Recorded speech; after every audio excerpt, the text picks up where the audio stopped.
Nagsimula ng maglinis ng kanilang mga bahay ang mga residente sa Iloilo City na naapektuhan ng pagbaha. May detalye si Aileen Pedreso ng GMA Regional TV 1 Western Visayas. Nag-umpisa ng maglinis ng kanilang bahay ang mga nabahang residente sa Iloilo City. Si Rodrigo, nagkakamot na lang ng ulo matapos malubog sa baha ang kanyang taxi. Nakatulugan ko 9:30, pagbugtaw ko 10:35 doon may naghinahon mga bata, doon gakuha ng tubig. Kadto ko dito taga-ilok ng tubig. Why not sa pag-oon? Problema naman ni Teresa ang mga ibinibentang dressed chicken matapos masira ng baha ang kanyang freezer. Halit, kaya paano kami makanegosyo? Subong, imbes kami delivery, kami subong wala na. Anon mo na, hindi man masaksak ang freezer, kay ang outlet na basa. Kasabay ng paghupa ng baha sa Bacolod City, nagsiuwian na rin ang ilang evacuees.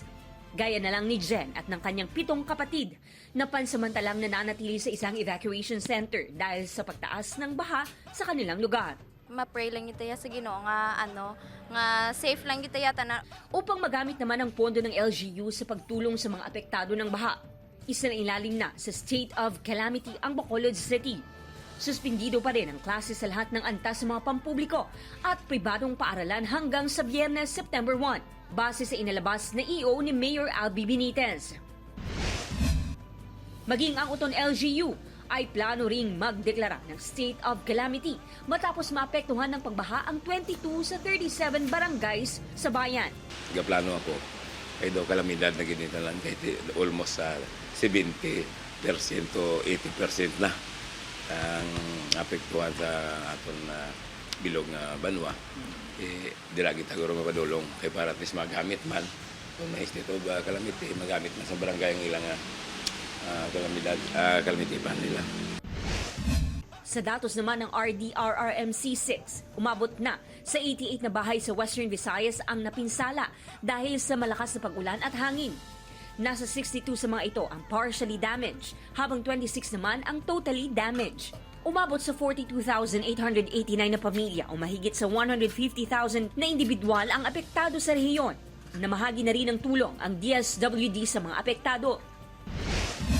Tinangay naman ng buhawi ang bubong ng 2 establishmento sa Barangay Tagbak, Haro, Iloilo City, Miyerkules ng umaga. Ayon sa nagbabantay ng car shop, bigla na lang lumakas ang hangin at inilipad ang mga bubong.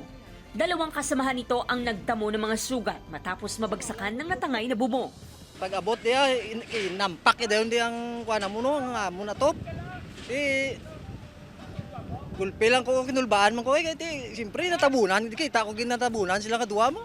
Samantala, siyam na nakadisplay na sasakyan ang nagasgasan ng mabagsakan ng bubong.